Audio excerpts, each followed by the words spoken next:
Hello friends, class 10th का history का आज हम लोग वीवीआई क्वेश्चन करने जा रहे हैं। चलिए क्वेश्चन पढ़ लेते हैं। इटली के एकीकरण में मेजनी, काबूल और गेरिबोल्डी के योगदान को बतावे। ये क्वेश्चन परीक्षा की दृष्टि से बहुत वीवीआई है। चलिए इसे हम देख लेते हैं। इटली की एकीकरण करने में 3 व्यक्ति का बहुत योगदान है। वो व्यक्ति कौन कौन है? पहले मेजनी, काबूल, काउंट काबूल, तीसरा गेरिबोल्डी।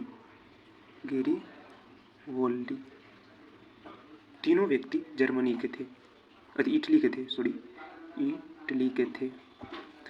तीनों चाहते थे कि इटली एक हो जाए। अब किससे एक हुआ? इस सब इटली में जितना राज्य था, रियासत, वो सब अलग अलग था। इस सभी को एक करना चाहते थे मेजनी और काबूल और गेरिबोल्डी। लेकिन ऑस्ट्रेलिया होने नहीं देता था। तो ऑस्ट्रेलिया इटली के एकीकरण में सबसे बड़ा बाधक था। अब तीनों कैसे एक किया, चलिए उसको पढ़ लेते हैं। मेजनी राष्ट्रवादी भावनाओं से प्रेरित होकर, यानी मोटिवेशनल होकर, इसने यंग इटली और यंग यूरोप की स्थापना की थी।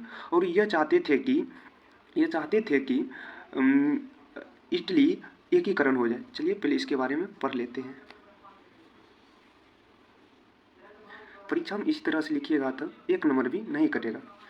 मेजनी का उद्देश्य था कि इटली को ऑस्ट्रेलिया के प्रभाव से आज़ाद करवाना है और इटली के एकीकरण करना था। लेकिन मेजनी राष्ट्रवादी भावनाओं से प्रेरित होकर मेजनी ने यंग इटली का स्थापना 1831 ईस्वी में एवं यंग यूरोप की स्थापना 1834 ईस्वी में। आपसे ऑब्जेक्टिव में भी पूछा जा सकता है कि यंग इटली का स्थापना किसने किया? तो यंग इटली का स्थापना मेजनी ने किया था। और कितने ईस्वी में किया था? 1831 ईस्वी में। और पूछेगा यंग यूरोप की स्थापना किसने किया? तो यंग यूरोप का भी स्थापना मेजनी ने किया था। और कितने ईस्वी में किया था? 1834 ईस्वी में। काबूल का भी मानना था कि इटली के एकीकरण में सबसे बड़ा बाधक ऑस्ट्रेलिया है। इसने क्या किया? काबूल ने 1860 से 1861 ईस्वी के बीच में रोम को छोड़कर, रोम को मान के चलिए रोम को छोड़कर, नहीं तो इटली का सभी राज्यों का, यानी रियासतों का मिला दिया। यही इटली के एकीकरण में इसका इतना ही योगदान है। देखिए हम पढ़ लेते हैं। काबूल ने भी इटली के एकीकरण में सबसे बड़ा बाधक ऑस्ट्रेलिया को माना था और काबूल ने 1860 और 61 ईस्वी में रोम को छोड़कर इटली के सभी राज्यों को मिला दिए। और चलिए हम तीसरा पढ़ लेते हैं गेरिबोल्डी के बारे में। गेरिबोल्डी का भी इस इटली के एकीकरण में सबसे बड़ा योगदान है। ये पेशे से एक नाविक था और ये लाल कुर्ता का गठन भी किया था। और ये इटली के एकीकरण में इसका यह योगदान है कि यह सिसिली और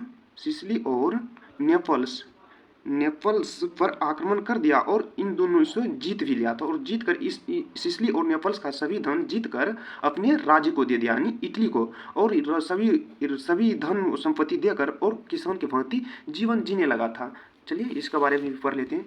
इटली के एकीकरण में गेरिबोल्डी का महत्वपूर्ण योगदान था। ये पेशे से एक नाविक था। इन्होंने लाल कुर्ते का गठन किया और इन्होंने अपनी सेना को लेकर सिसिली तथा नेपल्स पर आक्रमण करके सिसिली और नेपल्स को जीत लिया और सभी संपत्ति राष्ट्र में दान देकर किसान की भांति जीवन जीने लगा था।